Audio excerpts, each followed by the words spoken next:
और अब बात रूस यूक्रेन युद्ध की। ब्लैक सी फ्लीट का युद्धपोत नष्ट होने के बाद क्रेमलिन में आपात बैठक बुलाई गई है और रूस ने घोषणा कर दी है कि यूक्रेन के मददगार देशों को इस हमले की कीमत चुकानी होगी। पुतिन ने यूरोप विजय का मिशन शुरू कर दिया है। नॉर्वे के नजदीक उत्तर सागर में रूस के राष्ट्रपति पुतिन ने एटमी व्यू रचना कर दी है। यूक्रेन के साथ साथ रूस के पड़ोसी नाटो सदस्य देशों पर हमले की तैयारी भी हो चुकी है। एस्टोनिया और स्वीडिश इंटेलिजेंस की रिपोर्ट है कि रूस ने बॉर्डर के नजदीक नए सैन्य कैंप बनाने शुरू कर दिए हैं। नॉर्थ सी और नॉर्वेजियन सागर में एटमी बॉम्बर तैनात कर दिए गए। हाइपरसोनिक मिसाइलों के साथ रूस के युद्धपोत गश्त लगा रहे हैं। देखिए क्या है रूस की एटमी तैयारी, कैसे पुतिन यूरोपीय देशों पर हमला कर सकते हैं।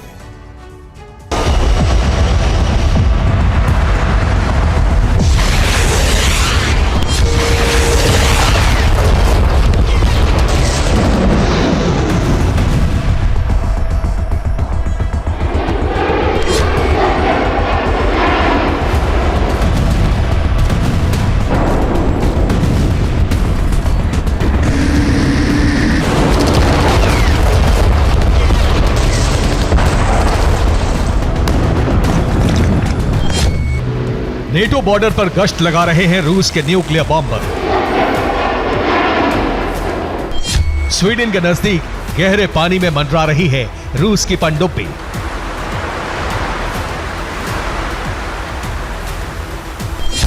व्लादिवोस्तोक से मरमंस्क तक तैयार हो चुका है एटमी व्यू।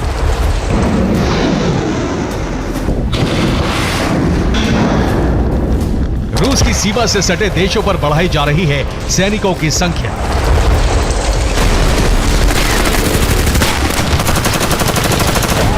नॉर्वेजियन सागर में रूस की सबमरीन एटमी मिसाइलों के साथ तैनात हो चुकी है। नॉर्वेजियन सागर के आसमान पर रूस के एटमी बॉम्बर मंडरा रहे हैं। फिनलैंड और एस्टोनिया के बॉर्डर पर रूसी सेना पहुंच चुकी है। पुतिन ने यूरोप विजय का अभियान शुरू कर दिया है। नेटो देशों ने आशंका जताई है कि कभी भी रूस हमला कर सकता है।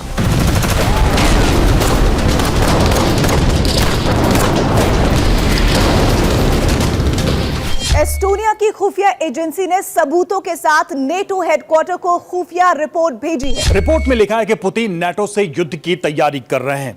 उसमें यह भी लिखा है कि एक ऐसी लिस्ट भी तैयार की है जिसमें किन यूरोपीय देशों पर एक साथ हमला करना है, इसकी भी योजना है।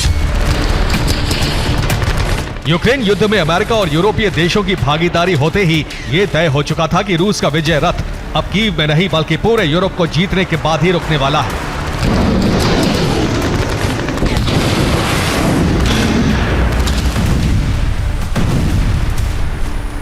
राष्ट्रपति पुतिन ने यूरोप विजय की सैन्य तैयारी की शुरुआत कर दी है। इस अभियान में सबसे पहला कदम है नॉर्वेजियन सागर से लेकर जापान सागर तक अपना वर्चस्व कायम करना।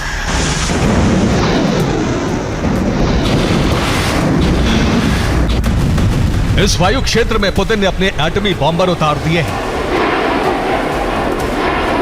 यह है रूस का Tu-142। रूस की TU न्यूक्लियर बॉम्बर ब्रिगेड को नेटो से जंग के लिए तैयार रहने का आदेश दे दिया गया है।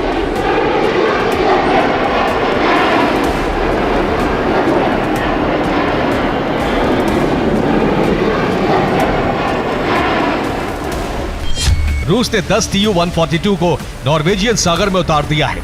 इनको नॉर्वे और स्वीडन से लेकर जापान तक वायु क्षेत्र रक्षा की जिम्मेदारी दी गई है। इसका टारगेट नेटो देशों की सबमरीन और युद्धपोत है। बॉर्डर के नजदीक Tu-142 बॉम्बर पहुंचने से नॉर्वे और स्वीडन में तनाव है।